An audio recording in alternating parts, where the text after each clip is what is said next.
Okay, homework 8.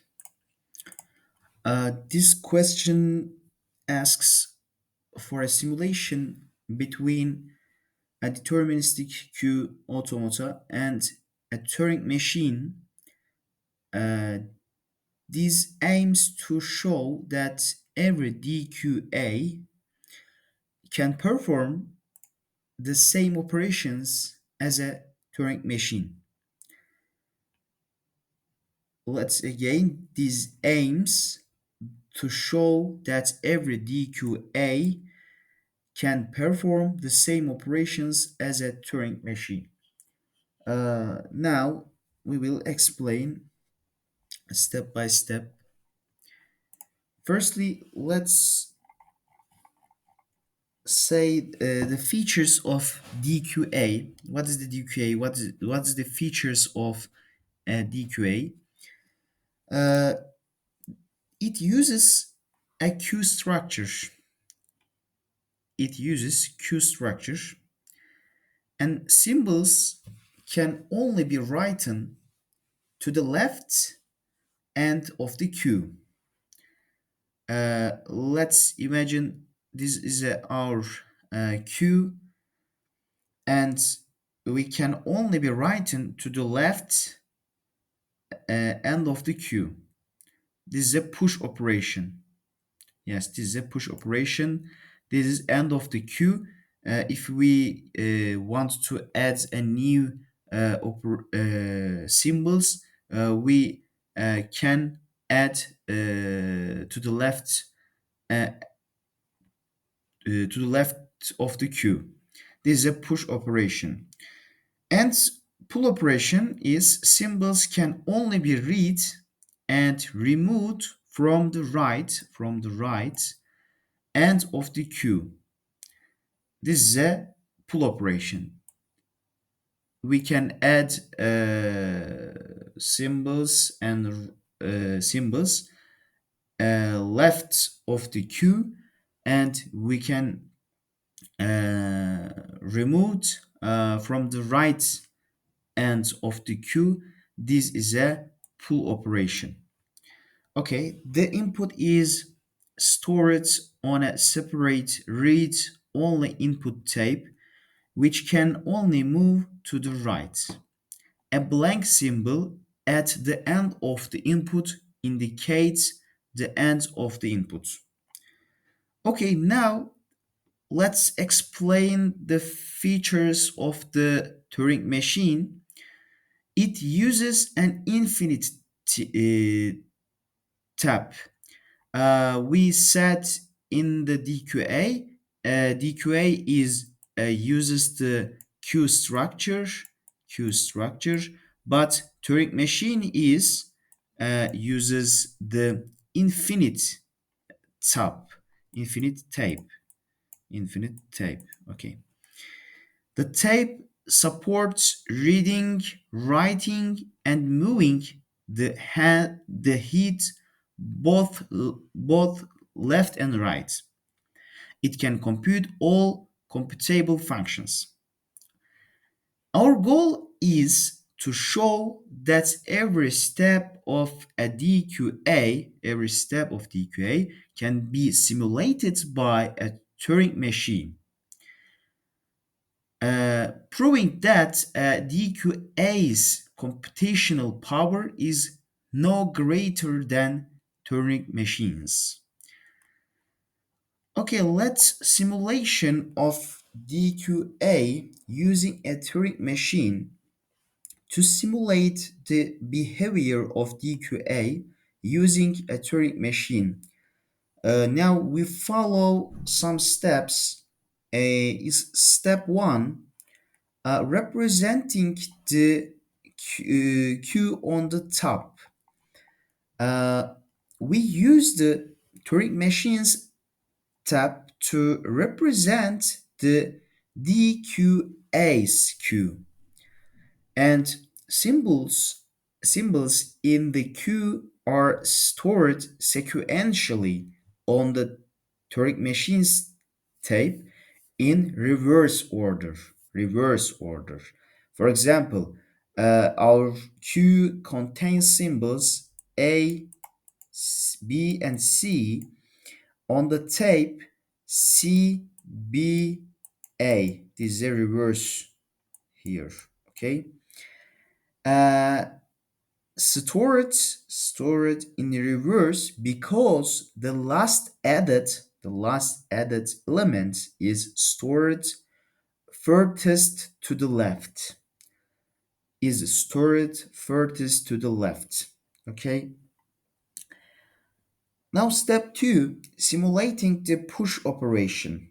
We said what a push operation left of the queue, and a push operation in DQA adds a symbol to the left uh, end of the queue. In Turing machine, move to the end of the queue rightmost symbol on the tape. Write the new symbol at this position and leave the rest of the queue unchanged. Okay, simulating the pull operation. Now this is a pull operation. We set right of the queue. A pull operation in DQA reads and removes the symbol from the right end of the queue. In Turing machine, locate the rightmost symbol of the queue, leftmost symbol on the tape, read this symbol and remove it. Shift the remaining symbols to the left to fill the gap created by removed symbol. Now simulating the input tape. The input tape of the DQA is read only and moves only to the right. In Turing machine, we can use an extra tape to simulate this input tape. The Turing machine head moves right to read each input symbol. Okay. Step 5, simulating the states of the DQA. Each state of the DQA corresponds to a state in the Turing machine. The Turing machine simulates the DQA's transition function. For a push operation, the Turing machine appends a symbol to the queue. For a pull operation, the Turing machine reads the symbol at the queue's right end and shifts the tape's contents accordingly. Detecting the end of the input, DQA detects the end of input using a blank symbol. Blank symbol, we can say empty symbol on the input tape. The Turing machine simulates the behavior by detecting the blank symbol on the extra tape and executing the appropriate transition. Okay, let's say the conclusion. All DQA operations, push, pull, and state transitions can be simulated by a Turing machine. Can be simulated by a Turing machine. The Turing machine uses it is tape to represent the queue and performs the necessary operations step by step. Thus, every DQA can be simulated by a Turing machine. Thus, every DQA can be simulated by a Turing machine. Actually, this is a answer of this question. Every DQA can be simulated by a Turing machine. Okay.